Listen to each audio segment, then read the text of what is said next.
तो लास्ट 1 घंटा अभी रह गया मार्केट के आज ट्रेड होने में। आज हफ्ते का आखिरी दिन भी है, शुक्रवार है और आज मार्केट में हल्की गिरावट है। हालांकि बाजार ने अपनी गिरावट को जो सुबह एक बार दिखाई थी उसको कैप करके रखा है। ज़्यादा नुकसान तो नहीं है और अभी कोशिश कर रहे हैं थोड़ा रिकवरी करने की।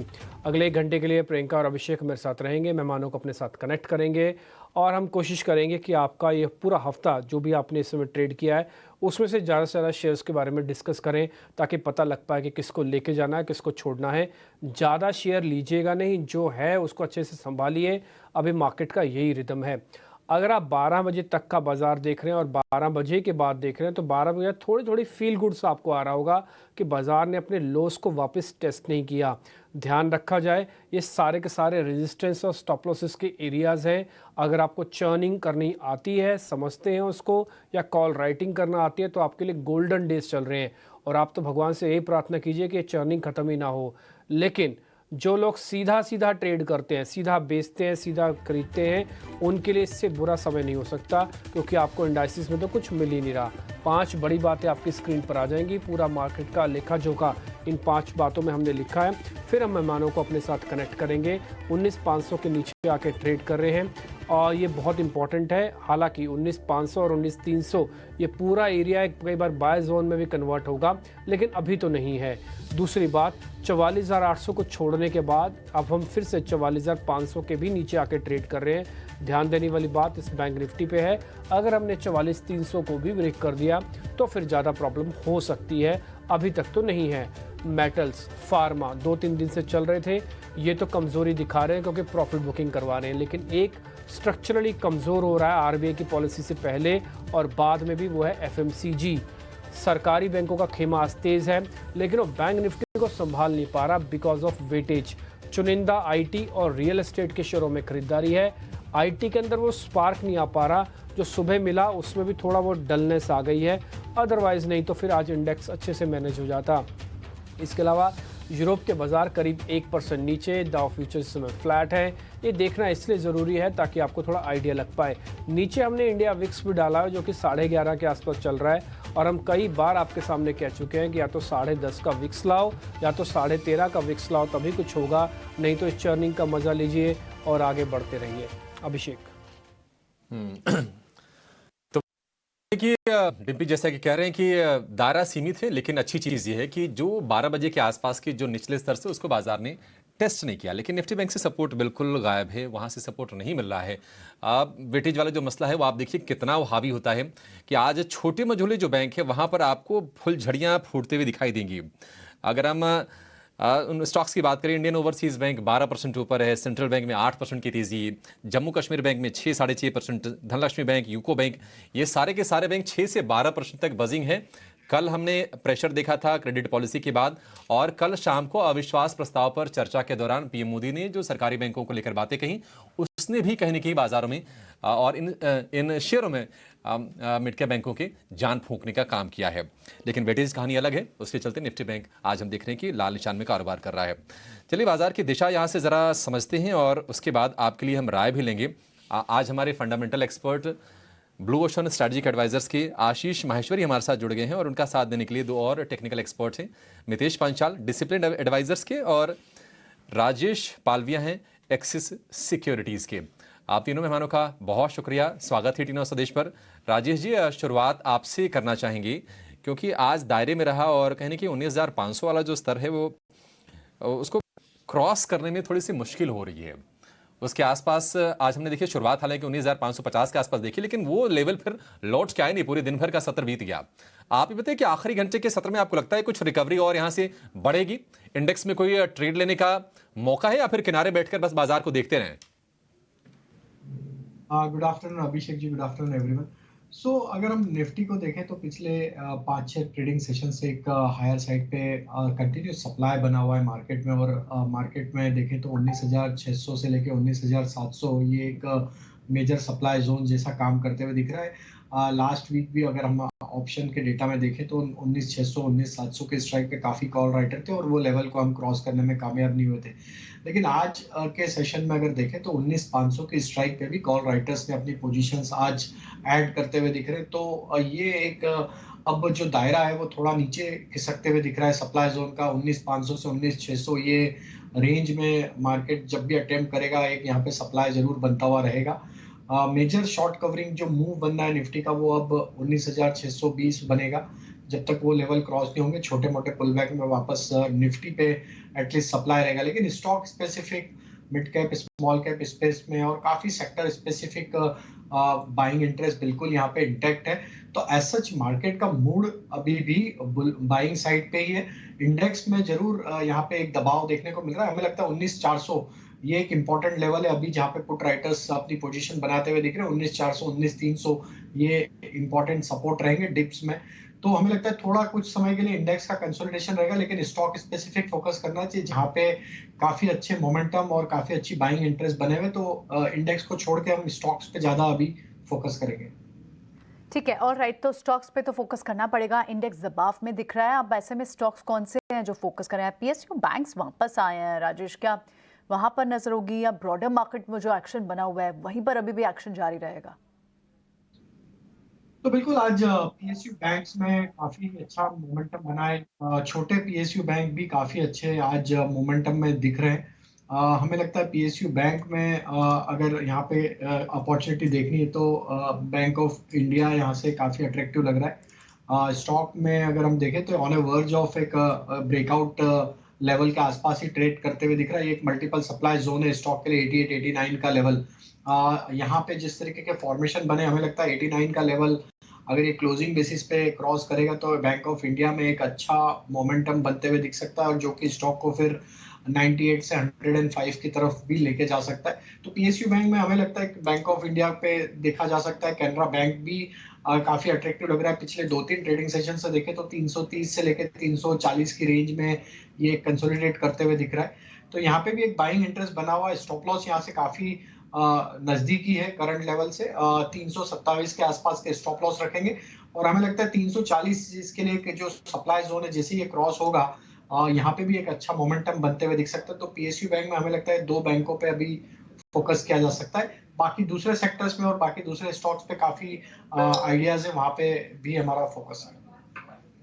बैंक्स पर आपकी नजर रहेगी। मितेश पंचाल भी है हमारे साथ पैनल पे, आइए उनसे भी समझते हैं कि वो कहाँ इस वक्त कौन से स्टॉक्स को रडार पे रख रहे हैं। मितेश, गुड आफ्टरनून, आप कहाँ देख रहे हैं स्पेसिफिक एक्शन?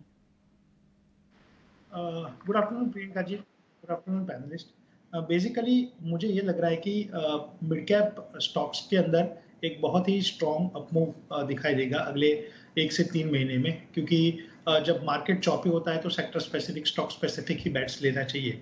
तो उसमें हमको लग रहा है कि सबसे पहला जो सेक्टर अभी उभर के आएगा, प्रोबेबली शायद अगले 15 दिन में हम ये सेक्टर के ऊपर एक रिपोर्ट रिलीज कर सकते हैं, क्योंकि उसमें सबसे पहला जो स्टॉक है वो क्वालिफाई हुआ है, वो है रिलैक्सो। तो इंडियन फुटवेयर इंडस्ट्री के ऊपर शायद अगले 10 से 15 दिन में एक हम रिपोर्ट जारी कर सकते हैं, क्योंकि पहला स्टॉक जो विद इन द इंडस्ट्री जो क्वालिफाई हुआ है वो रिलैक्सो हुआ है। 950 के ऊपर एक बहुत ही स्ट्रॉन्ग ब्रेकआउट मंथली और क्वार्टरली चार्ट के ऊपर देखा गया है। तो पहली पसंदीदा स्टॉक रहेगा रिलैक्सो। 971 रुपीस के ऊपर आपको लेना है। 895 का स्टॉप लॉस रहेगा। पहला टारगेट 11,050, दूसरा टारगेट 1275। सो 1150 1275 ये 2 टारगेट रहेंगे। हमें लग रहा है कि with in the entire media space अभी सन टीवी जो है वो बहुत ही म्यूटेड परफॉर्मेंस था, और अभी जो परफॉर्मेंस सन टीवी का आएगा वो बहुत ही स्ट्रॉन्ग आएगा, क्योंकि 500 के ऊपर एक स्ट्रॉन्ग ब्रेकआउट देखा गया है डेली और वीकली चार्ट के ऊपर। तो 545.90 के ऊपर सन टीवी हमें लग रहा है लेना चाहिए। इसमें एक ट्रेंड रिवर्सल है, नए ट्रेंड की शुरुआत होगी। 485 का आपका स्टॉप लॉस रहेगा। पहला टारगेट सन टीवी में 758, दूसरा टारगेट 825। और last but not the least, with in the entire IT sector हमें लग रहा है कि मिड कैप आईटी में हैप्पीएस्ट माइंड्स टेक्नोलॉजी लिमिटेड, इसमें एक बहुत ही स्ट्रॉन्ग बाइंग मोमेंटम देखने के लिए मिला है, और हर एक डिप्स इसमें बाय साइड ट्रेड फॉर्मेशन की तरह ही देखी गई है। तो हमें लग रहा है कि हैप्पीएस्ट माइंड टेक्नोलॉजीज लिमिटेड 907 पे खरीदना चाहिए।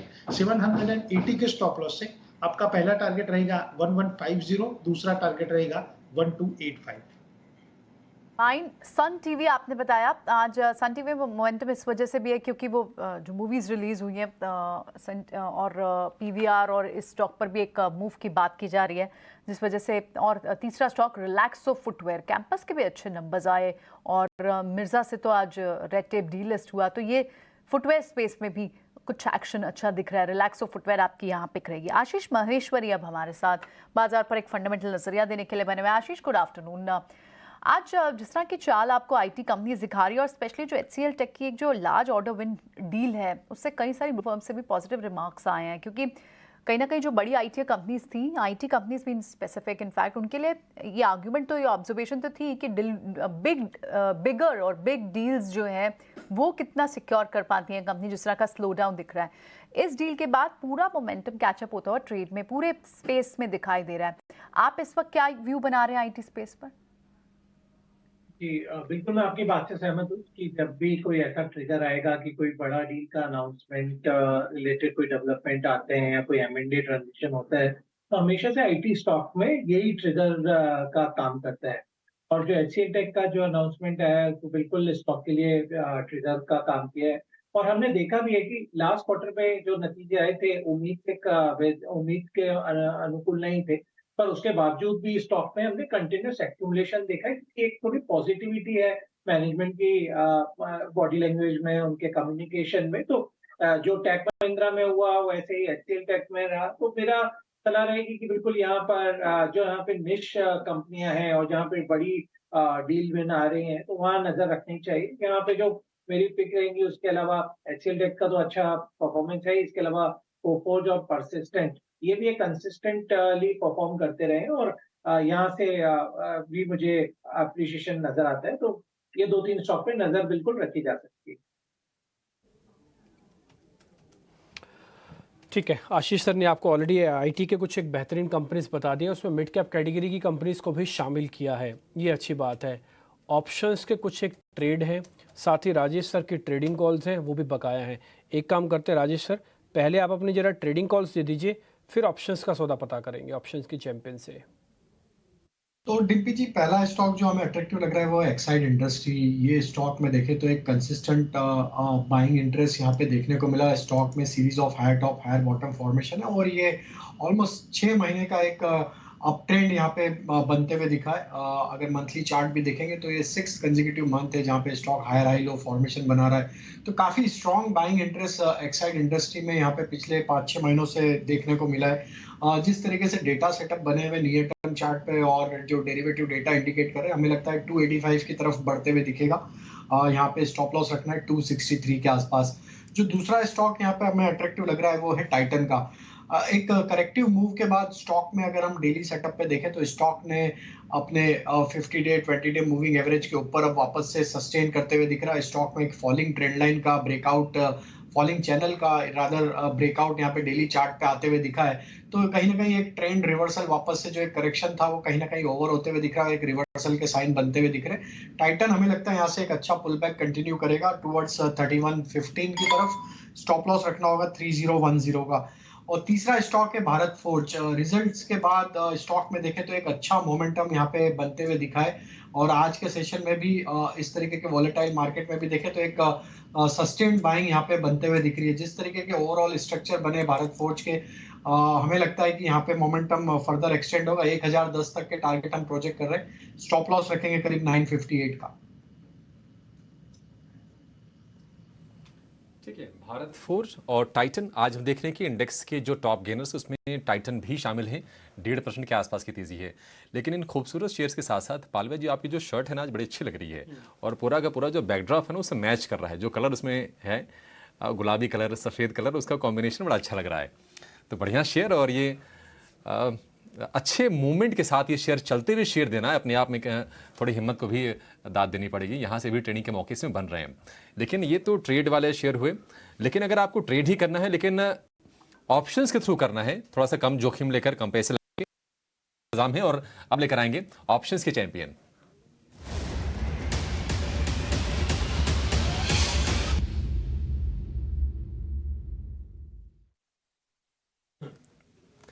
तनीषा एकेडमी के नितिलेश पावस्कर हमारे साथ हैं। नितिलेश, बहुत शुक्रिया आपका समय देने के लिए।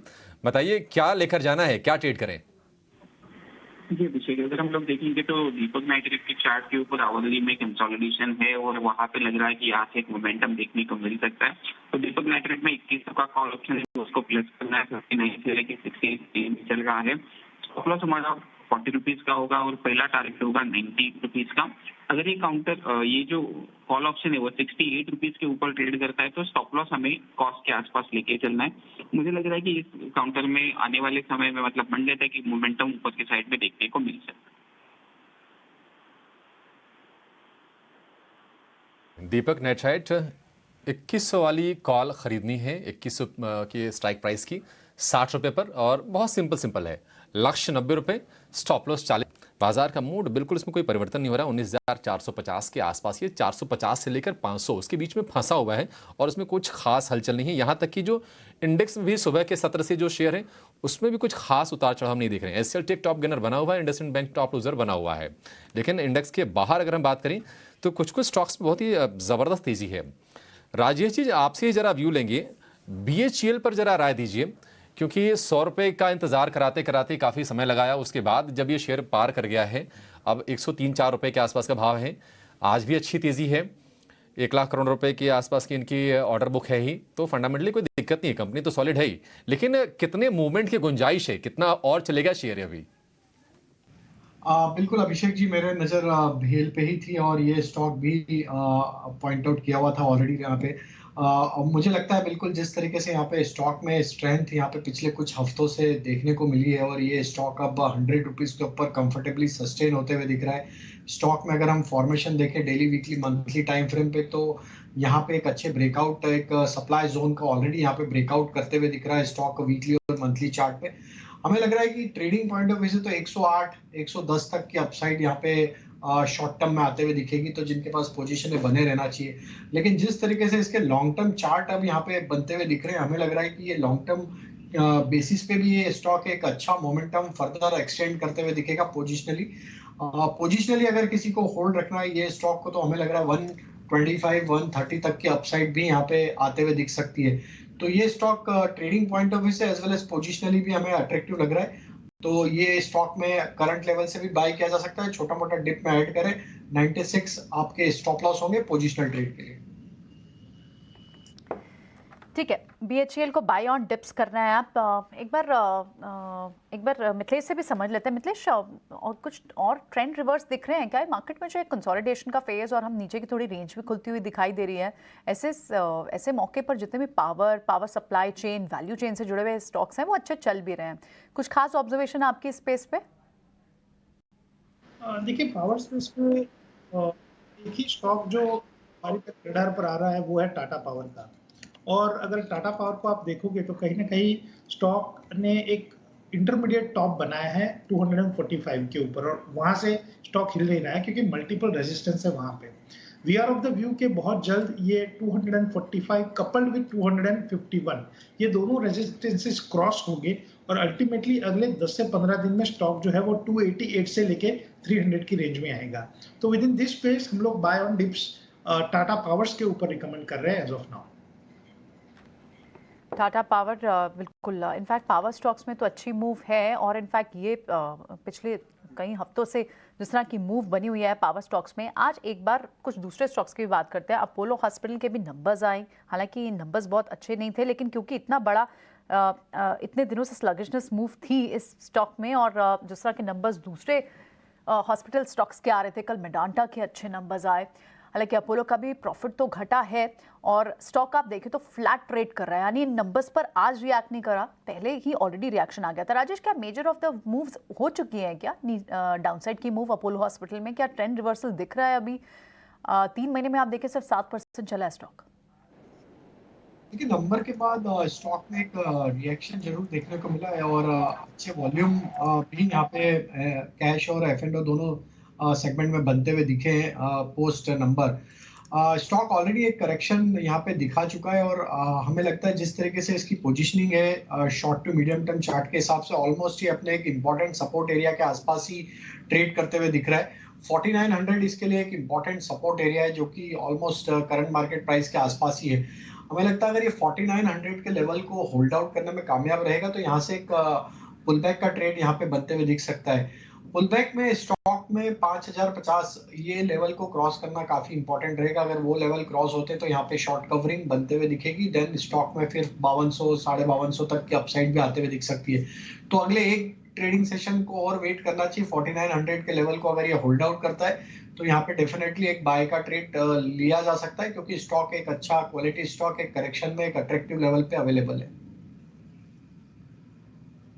बिल्कुल, तो ये राय रहेगी अपोलो हॉस्पिटल। कुछ और स्टॉक्स को भी डिस्कस करेंगे, बीटीएससी ट्रेड्स भी होंगे और आज की खास डीलिंग रूम से चर्चा शरद भी लेकर आते हैं, लेकिन सब कुछ एक छोटे से ब्रेक के बाद। शरद को अपने साथ हम जोड़ लेंगे और उसके बाद उनसे हम एक खबर वाला शेयर भी पता करेंगे। इससे पहले भी उन्होंने रिलैक्सो दिया था कल, आपको ध्यान होगा, उसमें उन्होंने डिलीवरी परसेंटेज बताया था, साथ ही ये भी बताया था कि शेयर चलेगा। आज थोड़ी देर पहले ही मितेश उस शेयर के बारे में डिस्कस कर रहे थे, वो कह रहे थे कि उनके सिस्टम एंड मेथड्स पर भी ये शेयर आ गया है रिलैक्सो, 2.5% तेज़ी के साथ आज भी चल रहा है। ऐसे कुछ एक और शेयर पता करेंगे। एक शेयर मेरी लिस्ट में आ रहा है जिसकी वजह से बाज़ार थोड़ा ऊपर आने की अटेम्प्ट भी ले रहा है, वो है रिलायंस इंडस्ट्रीज़। एक बार जरा आप दिखाएंगे इंट्राडे चार्ट रिलायंस इंडस्ट्रीज़ का। मैं आपको ना ओपनिंग में और क्लोजिंग में ये शेयर ज़रूर दिखाता हूँ। ओपनिंग में तो इसलिए दिखाता हूँ ताकि रिदम पता लग पाए और क्लोजिंग में आइडिया लग पाए कि हम क्लोज कैसे कर रहे हैं। रिलायंस इंडस्ट्रीज डेज हाई पे है। राजेश सर, बीटीएसटी कर जाए? टिम्पी जी, हमें लगता है बिल्कुल करना चाहिए, क्योंकि स्टॉक में पिछले 3 ट्रेडिंग सेशन में देखें तो स्टॉक में एक कंटिन्यूस बाइंग इंटरेस्ट यहाँ पे बना हुआ है और स्टॉक के अगर नियर टर्म सेटअप देखें तो एक रेंज का ब्रेकआउट भी यहाँ पे ऑलरेडी स्टॉक ने किया हुआ है। जिस तरीके से स्टॉक में स्ट्रेंथ बनी हुई है, हमें लगता है there is a high possibility ये 2600 की तरफ बढ़ता हुआ दिख सकता है। तो बीटीएसटी किया जा सकता है, स्टॉक में स्ट्रेंथ है। 2525 ये स्टॉप लॉस रखेंगे और अपसाइड के टारगेट 2610 तक हमें लगता है इसमें आते हुए दिखेंगे। और यही स्टॉक हमें लगता है कि इंडेक्स को कहीं ना कहीं एक सपोर्ट देता हुआ दिखेगा, और जो इंडेक्स एक अभी दायरे में फंसा हुआ है, कहीं ना कहीं ये स्टॉक का कंट्रीब्यूशन रहेगा इंडेक्स को वापस इस रेंज से बाहर ब्रेकआउट करने में। तो राजेश सर ये कह रहे हैं कि ब्रेकआउट करवाने में हेल्प करवा सकता है बाज़ार को। देखिए, बाज़ार जिस जगह फंसा है ना, आप छोटे छोटे शेयरों से उम्मीद मत कीजिए। मिड कैप शेयर कभी इंडेक्स को मैनेज नहीं करते। मिड कैप शेयर सिर्फ मोमेंटम को मैनेज करते हैं, आपके मन को, आपके उत्साह को मैनेज करते हैं। बस शेयर को मैनेज करेंगे ऐसी बड़ा ही शेयर इंडाइसिस को। तो इसलिए रिलायंस पे ध्यान रखिएगा। मैं ये नहीं कह रहा कि चल जाएगा, बट ये इतना है कि ये टूटेगा नहीं, ऐसा लग रहा है। शरद हमारे साथ जुड़ चुके हैं। खबर गर्म है सेगमेंट, उसी करते हैं शुरुआत।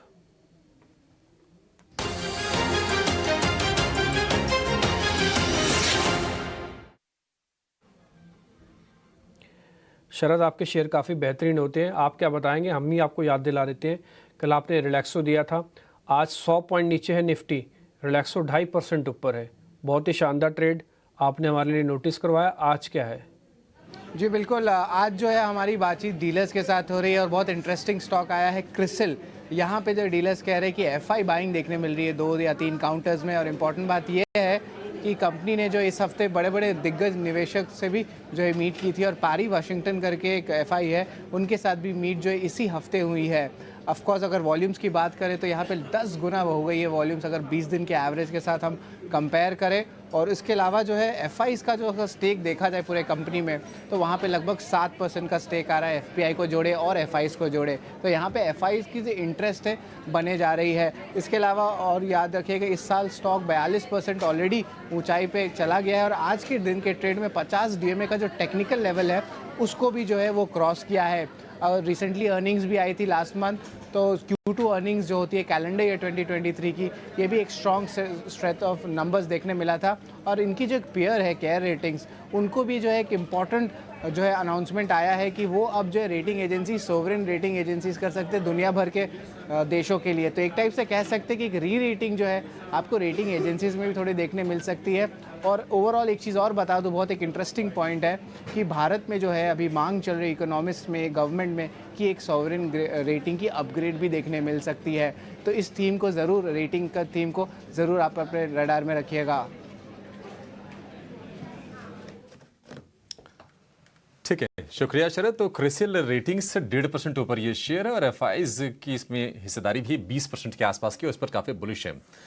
तो बढ़िया, ये शेयर अपने रडार पर आप रखिए।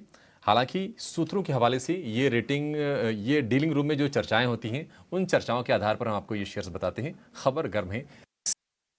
लेकिन आशीष जी, आज हम देख रहे हैं कि टाइटन में तो तेजी है। 3,000 रुपये का शेयर, 3,000 रुपये का भाव क्रॉस करके ट्रेड कर रहा है। लेकिन टाइटन के अलावा जो कैश कुछ स्टॉक्स हैं ना ज्वेलरी सेगमेंट में ही, जैसे कि TBZ हो गया या फिर कल्याण ज्वेलर, वहाँ पर हम लगातार अच्छी तेजी देख रहे हैं।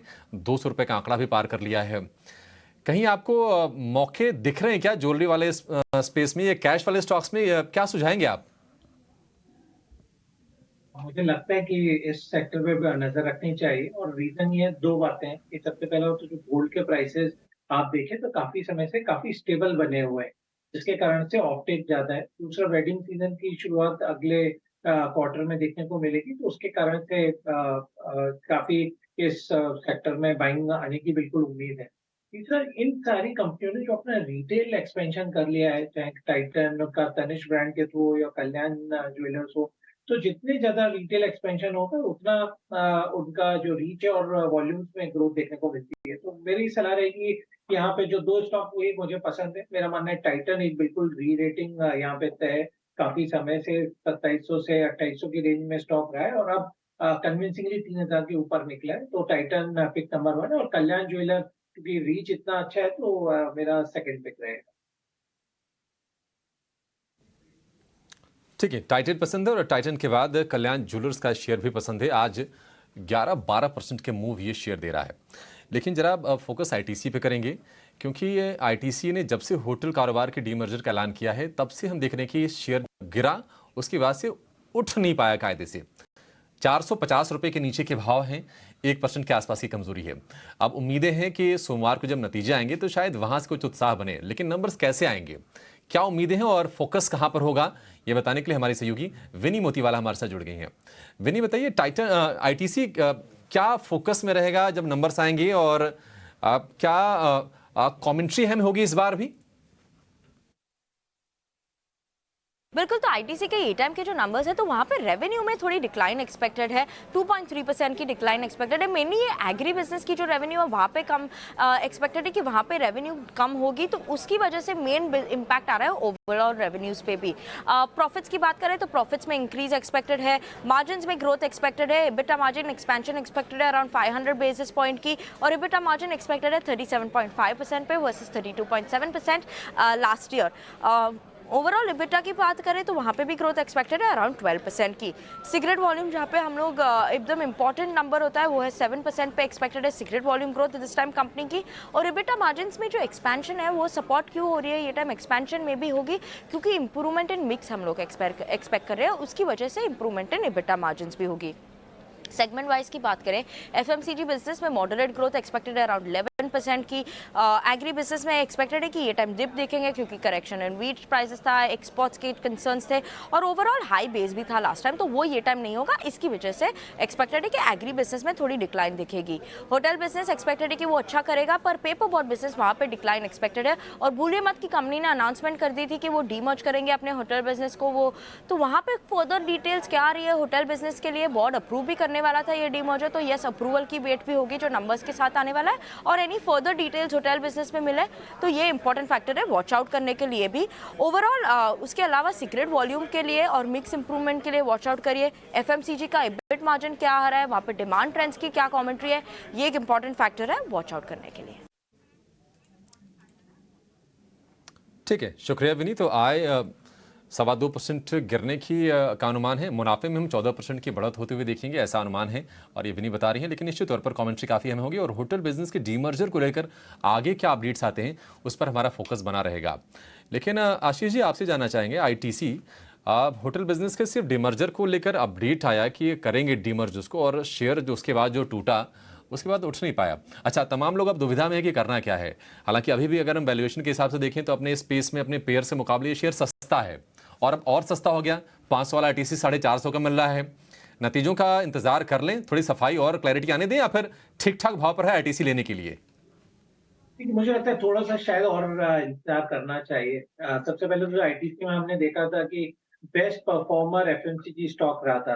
HUL या नेस्ले या ब्रिटानिया में कोई इतना मूवमेंट नहीं आया जितना ITC फास्ट 400 से 500 तक हो गया। और जैसे ही इवेंट ओवर हुआ, जो होटल डी मर्जर की रिलेटेड इवेंट था, उसके बाद से हमने इस स्टॉक में काफी मुनाफा वसूली देखी है।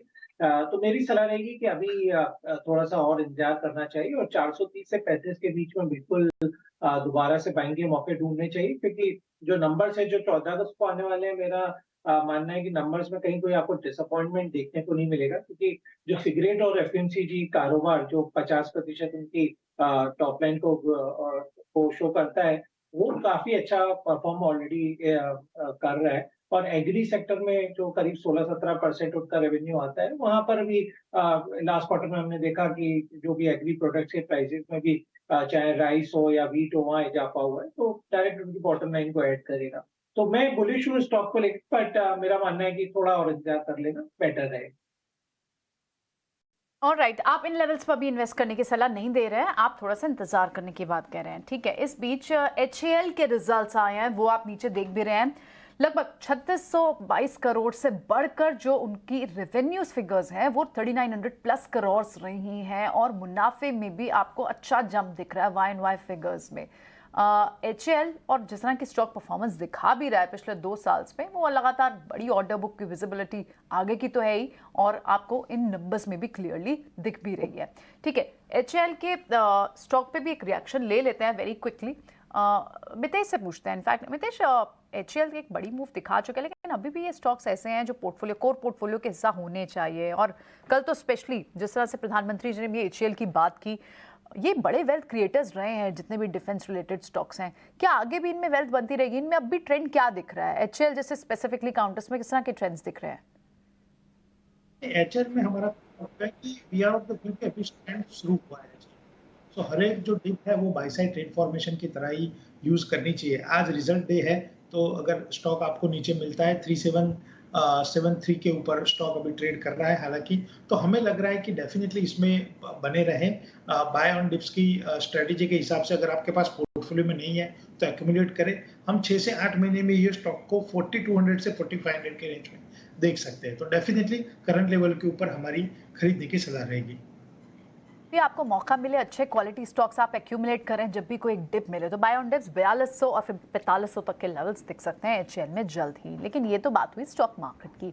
अब आपके वीकेंड का प्लान क्या है? वीकेंड की तैयारी करवाने के लिए हमारे साथ अब स्टूडियो में प्रशांत बने हुए हैं। प्रशांत की रिकमेंडेशन में मैं भी मूवीज निकाल के वीकेंड्स पे देखती हूँ। व्यूअर्स इस बार क्या देंगे? कोई बड़ी पर्दे पर तो क्या 2 बड़ी मूवीज ने गदर बजा रखा है, गदर भी और जेलर भी। बिल्कुल, और 2 ही नहीं, मैं कहूँगा 3 फिल्में जो हैं वो बड़े पर्दे पर इस वक्त हैं प्रियंका, और बारी बारी से मैं इन पर ओपिनियन दूंगा। लेकिन सबसे बड़ी बात यह है कि थिएटर बिजनेस वालों को, जो हम चूंकि बिजनेस चैनल है तो हमें बिजनेस के बारे में बात करना होगा। गदर 2, ओ माय गॉड 2 और जेलर 2 लाख की टिकट से पहले बिल्कुल बिल्कुल। और इन तीनों फिल्मों का जो ट्रेंड है, मतलब ये एक दूसरे से कॉम्पीट करते हुए भी इन्होंने अच्छी खासी एडवांस बुकिंग की है। हम जानते हैं रजनीकांत को भी कि उनका किस तरह का हिस्टीरिया है, किस तरह का क्रेज उनका है, तो उनकी फिल्म हो, चाहे सनी देओल की फिल्म हो, चाहे अक्षय कुमार और पंकज त्रिपाठी की ओ माय गॉड 2, ट्रेंड सभी के अच्छे नजर आ रहे हैं। अब किसका पलड़ा भारी है ये तो फिगर्स आगे बताएंगे, लेकिन अब जरा ओ माय गॉड 2 को तो मैं भूल ही गई थी। बिल्कुल बिल्कुल, ओ माय गॉड 2 अगर इन तीनों फिल्मों में मुझे क्वालिटी और कंटेंट वाइज अगर कहीं रिकमेंडेशन देनी होगी तो मैं ओ माय गॉड 2 को दूंगा। बहुत ही अच्छे मैं ये कहूंगा कि बहुत ही ब्रेव सब्जेक्ट है। स्कूलों में सेक्स एजुकेशन क्यों इंपॉर्टेंट है उसे लेकर ये बात करती है, इसीलिए इसे एडल्ट सर्टिफिकेट मिला है। पर आई थिंक इसको लेकर कुछ कंट्रोवर्सी थी कि बच्चे नहीं देख सकते। हाँ, तो इसीलिए इसे सर्टिफिकेशन मिला। हाँ, मिल चुका है इसीलिए। और हालांकि बात ये टीनेजर्स की कहती है, तो मुझे उम्मीद थी कि कम से कम यूए सर्टिफिकेट मिलता तो शायद ये टीनेजर्स पहली मूवी होगी अक्षय की जो है, बिल्कुल बिल्कुल इस तरह का है। तो जरा फटाफट से जान लेते हैं कि आखिर इन फिल्मों पे मेरी राय क्या है। तो गदर 2 की बात करें तो मास एंटरटेनर है, पूरी तरह से हम ये नहीं कहेंगे कि गदर 1 के लेवल को ये टच कर पाई है, लेकिन सबसे बड़ी जो मुश्किल है गदर पार्ट 2 के साथ वो ये कि ये अभी भी पुराने घिसे पिटे फॉर्मूला को ही इसमें अपनाया गया है। ऑलमोस्ट पहली वाली जो गदर थी उसमें जो एक घटनाक्रम था पार्टीशन का, वो अपने आप में बहुत बड़ा घटनाक्रम था। यहाँ 1971 वॉर को भी बस टच करके निकल गए हैं, तो ये बहुत बहुत ज़्यादा इम्पैक्ट नहीं छोड़ती है आपके ऊपर। इसके साथ ही सनी देओल जो हैं वो फिल्में आते जाते रहते हैं, तो वो एक बड़ा ये अफसोस होता है बतौर सनी देओल फैन। हालांकि वो क्लाइमेक्स में वो फिर से आते हैं और ज़बरदस्त एक्शन और काफ़ी चीज़ें हैं, मास एंटरटेनर है। लेकिन अगर आप गदर 1 से इसकी तुलना करेंगे तो आप निराश होंगे। थोड़ी चाइल्डिश भी है, चूंकि हम एक रियलिस्टिक, आजकल दर्शकों का टेस्ट बदल चुका है, लोग वेब सीरीज़ और सिनेमा में रियलिज्म ज़्यादा देख रहे हैं। हम ये भी देख रहे हैं कि मास फिल्में भी जो हैं, मसाला फिल्में भी हैं, वहाँ पर भी लॉजिक आजकल नज़र आ रहा है, लेकिन यहाँ पर बहुत सारे लॉजिक नहीं है, तो उस मोर्चे पे आप थोड़े निराश होंगे। फिल्म जो है वो कहा जाएगा एवरेज है, हालांकि इस पे कोई फर्क नहीं पड़ेगा। फिल्म जो है वो आगे जरूर बढ़ेगी क्योंकि जबरदस्त एडवांस बुकिंग इसकी हुई है। इसके बाद बात करें ओ माय गॉड पार्ट 2 की, तो ये फिल्म मुझे बहुत पसंद आई है। एक ऐसे विषय पे जिस पे शायद एक चीप फिल्म बन सकती थी, लेकिन यहाँ डायरेक्टर अमित राय ने बहुत ही जिम्मेदारी के साथ इसे पेश किया है। और पंकज त्रिपाठी की ये फिल्म है, लीडिंग मैन है ये इसके। अक्षय कुमार इस फिल्म में एक ऐसे किरदार में है जो अंडर प्ले कर रहा है और बहुत ही नेचुरल नजर आए हैं अक्षय कुमार भी, बाकी कैरेक्टर्स भी अच्छे हैं। तो ये एक ऐसी फिल्म है, हालांकि एडल्ट सर्टिफिकेट है, तो अब एक वार्निंग ये है कि बच्चों के साथ आप इसे नहीं देख सकते, लेकिन बहुत ही इंपॉर्टेंट फिल्म है। तीसरी फिल्म जेलर की बात करें तो आउट एंड आउट साउथ की मसाला फिल्म है। फर्स्ट हाफ बहुत ही एंटरटेनिंग है, लेकिन सेकेंड हाफ में ये बहुत सारे नैरेटिव में उलझ जाती है, बहुत सारे किरदार आ जाते हैं, कंफ्यूजिंग हो जाती है, समझ में नहीं आता कि कहाँ क्या हो रहा है, तो थोड़ा सा ये भी ड्रैग्ड लगती है। लेकिन फर्स्ट हाफ इसका अच्छा है, तो एक तरह से वन टाइम वॉच है। तो इन तीनों फिल्मों में के बारे में मैंने अपनी राय प्रियंका रख दी। चलिए ठीक है, बहुत बहुत शुक्रिया। इनफैक्ट लग रहा है कि अभी तो बड़े पर्दे पर सिल्वर स्क्रीन पर पिछले कुछ हफ्ते पहले ओपनहाइमर और बार्बी, बड़ी कंपनी हॉलीवुड मूवीज ने छाया हुआ था, और इस बार पूरा का पूरा चार्म ले लिया है बॉलीवुड मूवी से। ओटीटी पे तो लगता है थोड़ा शांत ही रहेगा। बिल्कुल बिल्कुल, ओटीटी पे पुराने कंटेंट जो लोगों ने कंज्यूम किए हैं उसे ही आगे बढ़ाना होगा। ठीक है, चलिए एक छोटे से ब्रेक के लिए रुक रहे हैं, जल्द वापस आते हैं। ठीक है। मार्केट के अंदर गिरावट तो अभी भी है, लेकिन वॉलेटिलिटी है, इसमें कोई दो राय नहीं है। अभी आप देख पा रहे थे कि बैंक निफ्टी के अंदर एकदम से नीचे हम पहुंच गए थे, लेकिन 100-125 पॉइंट की रिकवरी एक स्पीड से बैंक निफ्टी पे आई है। एक काम करते हैं, विमाक्षी को अपने साथ जोड़ लेते हैं, पहले फटाफट से इवेंट्स ले लेते हैं, समझ लेते हैं कि अगले हफ्ते के इवेंट्स कौन कौन से होने वाले हैं, फिर हम कुछ BTST के सौदे आपके सामने रखेंगे। विमाक्षी बताएं प्लीज़। जी बिल्कुल, शुरुआत करते हैं हम कुछ इंपॉर्टेंट इकोनॉमिक क्यूज़ के साथ। पहले डोमेस्टिक क्यूज़ को एक बार जान लेते हैं। तो CPI और होलसेल प्राइसेस का जो डेटा है वो अगस्त 14 को आएगा। अगस्त 15 को इंडिपेंडेंस डे है ही, और उसी के साथ मार्केट्स भी बंद रहने वाले हैं। इसके अलावा US बाजार की अगर हम बात करें तो FOMC के जुलाई के मीटिंग के मिनट्स आने वाले हैं। इंडस्ट्रियल प्रोडक्शन का डेटा भी एक्सपेक्टेड है। लार्जली अगर हम देखें, इनिशियल जॉबलेस क्लेम्स भी आ सकते हैं US मार्केट्स की तरफ से, और इसी के चलते हमें इन सारी क्यूज़ पर भी नज़र रखनी होगी। यूके के मार्केट से हम जॉबलेस क्लेम्स एक्सपेक्ट कर रहे हैं और CPI डेटा एक्सपेक्ट कर रहे हैं अगले हफ्ते, और यूरोजोन की तरफ से इंडस्ट्रियल प्रोडक्शन, GDP और यूरोजोन CPI एक्सपेक्टेड है अगस्त 16 और अगस्त 18 को। इसके अलावा कॉर्पोरेट फ्रंट पर भी काफ़ी एक्शन हो रहा है। सियराम सिल्क फोकस में रहेगा अगले हफ्ते अगस्त 12 को, क्योंकि कंपनी एक प्रपोजल कंसिडर करने वाली है बायबैक का। अगस्त 14 को ITC पर नजर रखिएगा, क्योंकि अपने नतीजों के साथ company scheme of arrangement for demerger of hotels business को कंसिडर करने वाली है। इसके अलावा GMDC पर भी हमारी नज़र होगी, क्योंकि ये अपवर्ड रिवीजन कंसिडर करने वाले हैं रेट ऑफ डिविडेंड में। और आखिर में हम फोकस करेंगे IPO मार्केट पर। यहाँ पर हम देख रहे हैं काफ़ी एक्शन हो रहा है। अगस्त 14 को लास्ट डे है TVS सप्लाई चेन सोल्यूशंस के IPO को सब्सक्राइब करने का। अगस्त 16 को SBFC फाइनेंस की लिस्टिंग होने जा रही है, और इसी के चलते ये स्टॉक हमारे रेडार पर ज़रूर रहेगा।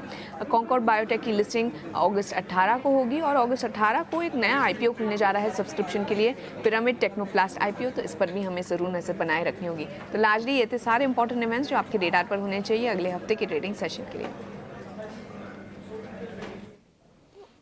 ठीक है विमाक्षी, बहुत शुक्रिया, थैंक यू वेरी मच सारे इवेंट्स को कंपाइल करके लेके आने के लिए। देखिए निफ्टी पे कोई खास बड़ा चेंज नहीं हो रहा, लेकिन बैंक निफ्टी में अंदर करीब 120 से 130 पॉइंट की तेज़ी एकदम से आई है।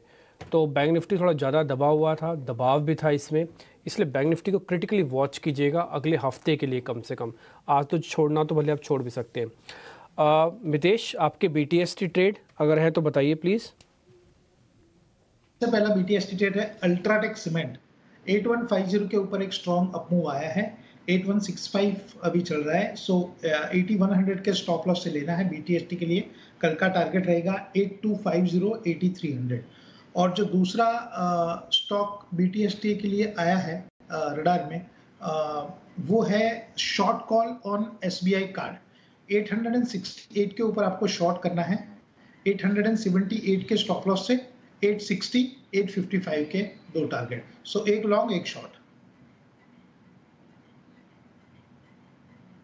की तरफ से, एक लॉन्ग एक शॉर्ट SBI कार्ड पर शॉर्ट की रणनीति यानी कि बिकवाली की राय, और अल्ट्राटेक वहां पर खरीदारी की राय आपको दे रहे हैं मितेश।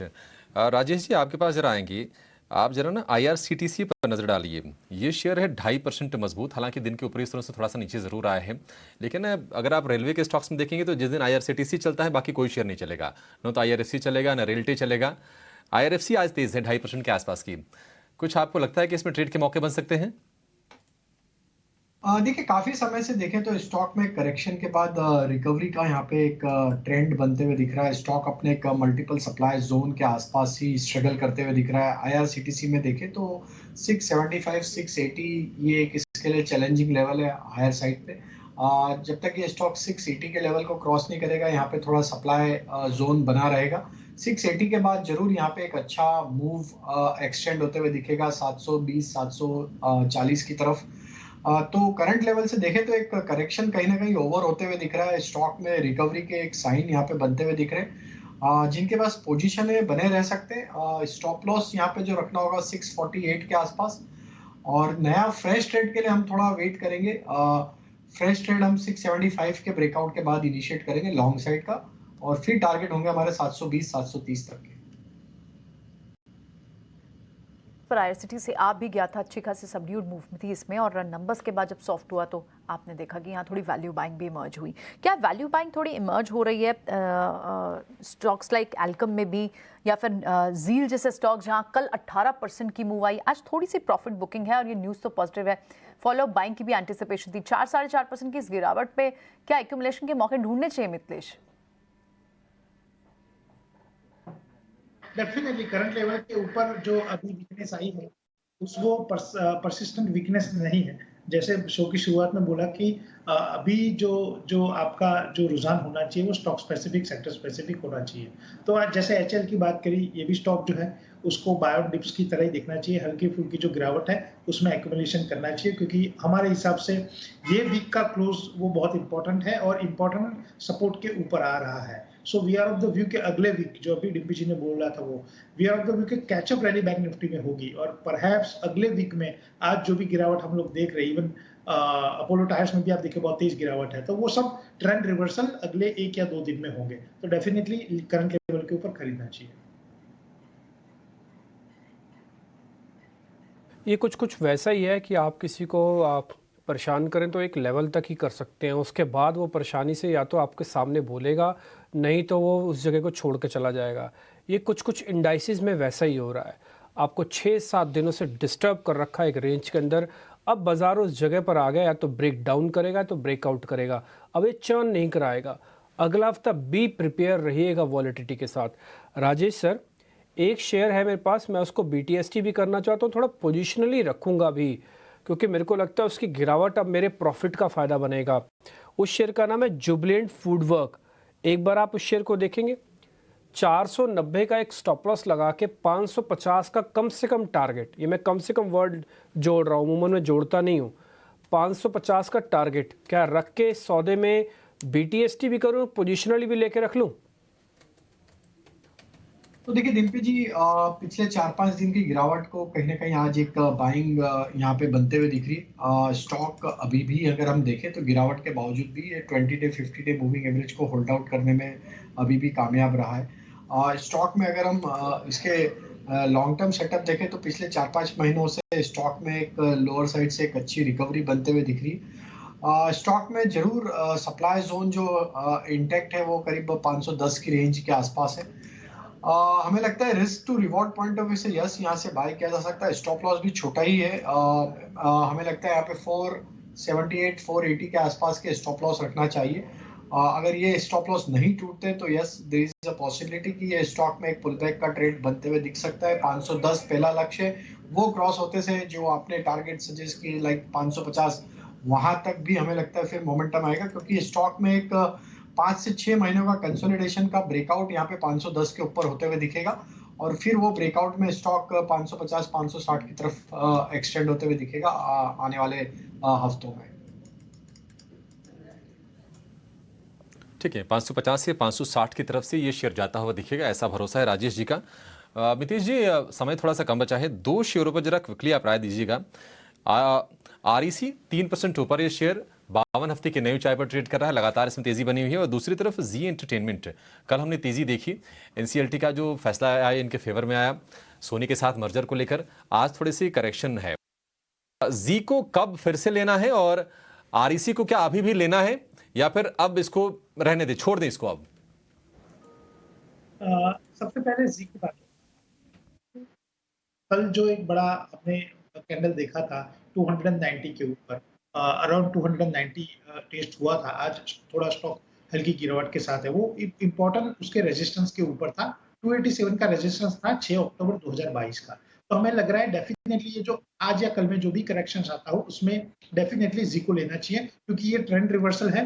290 के ऊपर एक बहुत ही स्ट्रॉन्ग ब्रेकआउट जी में है और उसके बाद का जो टारगेट आता है वो है 371 का। तो डेफिनेटली 290 के ऊपर जब स्टॉक जाएगा तो ये बहुत ही एक स्ट्रॉन्ग अपसाइड देगा। तो करंट लेवल के ऊपर या हल्की फुल्की और गिरावट आती है तो हम खरीदने का रिकमेंडेशन। बात रही REC की, तो ये हमको भूलना नहीं चाहिए कि REC में 2017 का अभिषेक जी स्ट्रॉन्ग ब्रेकआउट आया है 197 के ऊपर और ये स्टॉक 2017 के हाई के बाद लगातार higher top higher bottom formation बना रहा है। तो हमारे हिसाब से ये जो करंट रैली है वो 320 350 तक चलेगी। ऑफ कोर्स बीच में करेक्शंस आएंगे, तो डेफिनेटली ये स्टॉक जो है उसको भी आपको बाय ऑन डिप्स की तरह लेना चाहिए, क्योंकि ये अगर आप ये स्टॉक की अगर चाल देखें तो 91 से रुक के चल रहा है, मतलब जो भी करेक्शन आता है उसके बाद का जो मूव आता है वो बहुत बढ़िया आता है। तो डेफिनेटली दोनों बहुत ही शानदार स्टॉक्स आपने चुने हैं। डेफिनेटली हर एक रुकावट के ऊपर, हर एक गिरावट के ऊपर इसको खरीदना चाहिए।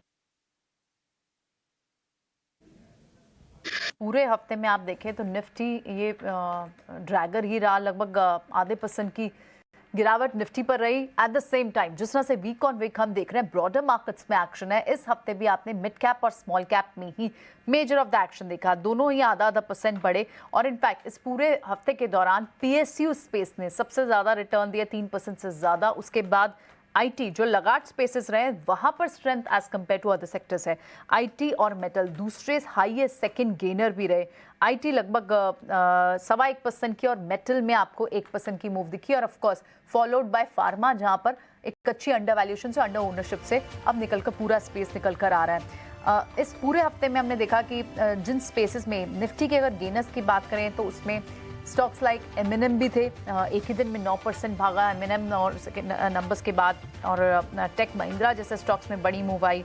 टाइटन जैसे स्टॉक्स में आज की मूव के चलते और कल के मूव के चलते आपने देखा एक वीक में जो मैक्सिमम गेन्स थे वो इन स्टॉक्स में मिले। LTI माइंट्री जैसे स्टॉक से आज जहां पर भी हम थोड़ी सी हरे निशान के साथ या बढ़त के साथ जो ट्रेड बंद होते हुए देख रहे हैं वो वही स्टॉक्स हैं जहां पीछे के दिनों में काफ़ी स्लगिश मूव रही है, नहीं तो अदरवाइज प्रॉफिट बुकिंग आपको अक्रॉस द सेक्टर में दिखाई दे रही है। निफ्टी के जो बड़े काउंटर्स हैं जहां पर बड़ी गिरावट है उनमें पावर के NTPC जैसे काउंटर्स हैं, UPL जैसे काउंटर्स हैं, कंज्यूमर काउंटर्स हैं, एशियन और Tata, Asian Paints and Tata consumer जैसे counters. Grasim at the same time चल भी रहा है, ये पेंट कारोबार से जुड़ी जो कंपनियां उनमें दबाव है, लेकिन ग्रासिम चल रहा है। तो कहीं ना कहीं बाजार शायद ये भी देख रहा है कि आने वाले समय में पेंट कारोबार में भी आना है ग्रासिम ने, वो एक व्यू। और eight the same time cement का तो ट्रिगर है ही वहाँ। डिवीज लैब आपको 2% की गिरावट के साथ बंद होते जा रहा है, जो आज स्ट्रेंथ के साथ आज के ट्रेड में बंद हो रहे हैं। उसमें HCL tech large order win, वहां पर आपको मोमेंटम 3% का दिख रहा है। पावर स्टॉक्स में स्ट्रेंथ बनी हुई थी, पावर ग्रिड थोड़ा सा सॉफ्ट जरूर हुआ लेकिन उसके बाद भी आपने उसमें सस्टेन मूव जरूर देखी है। टाइटन लगभग 1% की तेजी के साथ और मेटल वीक हुए ही नहीं पूरे हफ्ते में भी, इनफैक्ट हाईएस्ट गेनर रहे मेटल। रिलायंस आज स्ट्रेंथ के साथ दिखा रहा है कारोबार। रिलायंस का जो जियो फाइनेंशियल का जो डीमर्जर था उसके स्टॉक्स भी डीमैट अकाउंट में लिस्ट हो गए, हालांकि लिस्टिंग उसके भी आनी बाकी है। लेकिन आज आप रिलायंस पे एक पॉजिटिव मूवमेंट देख रहे हैं। SBI इनफैक्ट कई दिनों के बाद आपको पिछले 2-3 दिन से पोस्ट द नंबर्स एसबीआई में अब आपको थोड़ी सी स्ट्रेंथ देखनी शुरू हुई है। बहुत बड़ी स्ट्रेंथ नहीं है, लेकिन एटलीस्ट हरे निशान में ट्रेड कर रहा है, जहाँ की सारे private large cap counters private large cap banks लगाट है, क्योंकि पीएसयू बैंक्स में थोड़ी स्ट्रेंथ आपको दिखाई दे रही है, इसलिए एसबीआई में स्ट्रेंथ है। लेकिन मेजर ऑफ द मूव जो है, मेजर ऑफ द स्ट्रेंथ है वो मिड कैप पीएसयू बैंक्स में है। ऐसे अगर मिड कैप स्पेस को देखें, वहां पर किस तरह की मूव है। एल्कम लैब थोड़ी सी कमजोर गाइडेंस थी, डराने वाली कमेंट्री थी, जिसके चलते 8% हमने गिरावट वहां देखी। टोरेंट पावर पर प्रॉफिट बुकिंग देखने को रही है, जी में प्रॉफिट बुक हुआ है, और इनफैक्ट दूसरे कुछ और काउंटर्स जहां थोड़े से वीक हुए हैं, सिंजन जैसे, क्योंकि बायोकॉन के नंबर्स वीक आए, सब्सिडरी कंपनी है, वहां पर भी आपको एक इम्पैक्ट तो दिख रहा है।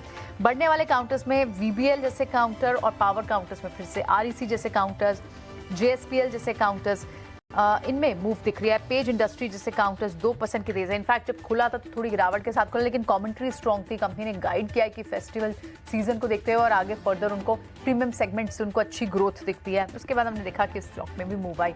सो ओवरऑल इस पूरे हफ्ते में निफ्टी लगाट था। मिड कैप और स्मॉल कैप स्पेस ने आधे % की बढ़त दी। एक रेंज में, टाइट रेंज में कारोबार करने के बाद 19,600 को भी एक बार के लिए तो ऊपर की तरफ थोड़ा ब्रीच किया था, लेकिन वो वीकनेस जिस तरह से लग रहा था कि श्रग ऑफ हुई है, वो नहीं हुई और बाजार फिर से 19,600 के नीचे कल ही स्लिप हुआ। आज आप फर्दर स्लाइड देख रहे हैं और अब हम 19,400 के आसपास ट्रेड करते हुए दिखाई दे रहे हैं। पूरे हफ्ते में वीकली गेन्स के हिसाब से आईटी और मेटल और ऑफ कोर्स पीएसयू सेक्टर सबसे बड़े गेनर्स रहे। फिलहाल शो को यहीं वाइंड अप करते हैं। हमारे सारे एक्सपर्ट्स का बहुत बहुत शुक्रिया। आशीष, राजेश, मिथिलेश, आप सभी का बहुत बहुत शुक्रिया, आज आपने समय दिया। हम तीनों को दीजिए इजाजत। सोमवार को फिर होती है आपसे मुलाकात और अगले हफ्ते की तैयारी